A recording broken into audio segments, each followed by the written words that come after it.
တခါတော့ကအမျိုးသမီးတစ်ယောက်ဟာငကားပေါက်လေးတစ်ကောင်ကိုကောက်ရခဲ့ဖူးတယ်ဒါပေမဲ့ငကားလေးနည်းနည်းကြီးလာတဲ့အခါမှာတော့သူ့မမျော်လင့်ထားတဲ့အလဲ့အပြောင်းတစ်ခုလှုပ်လိုက်တယ်အဲ့ဒါကတော့သူ့ရဲ့ရင်သွေးလိုချစ်ရတဲ့ငကားလေးကိုရောင်းစားလိုက်တာပါပဲတကယ်တော့အဲ့ဒီငကားလေးရဲ့တန်ဖိုးကတိုင်းပြည်တစ်ပြည်စာလောက်ရှိတာလေသူဟာငကားလေးကိုမြို့စားမင်းစီမှာကန်လန်းပြီးအလဲအနေနဲ့စစ်တပ်တစ်ခုလုံးကိုကိုယ်ကဲကွေတောင်းလိုက်တယ်အမျိုးသမီးကတော့လှစ်အောင်မကြည့်ပဲစစ်တပ်ရှိရာကိုတန်းတန်းမှဆောက်သွားခဲ့တယ်စစ်တပ်ကိုစတင်အုပ်ချုပ်ခွင့်ရတဲ့နေ့မှာပဲသူပထမဆုံးပေးတဲ့အမိန့်က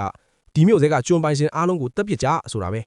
မျိုးစားမင်းဘာမှတောင်မတုံ့ပြန်နိုင်ခင်ပါပဲစစ်သားတွေကအမိန့်အတိုင်းလှုပ်ဆောင်လိုက်ကြပြီပြီးတော့သူကငကားလေးကိုမီးမဖို့အချက်ဖေးလိုက်တဲ့အခါမှာတော့မတရားတဲ့ကျွန်းပိုင်ရှင်တွေအားလုံးပြာကျသွားခဲ့ရတာပေါ့သူကစစ်သည်တွေကိုကြည့်ပြီးပြောလိုက်တယ်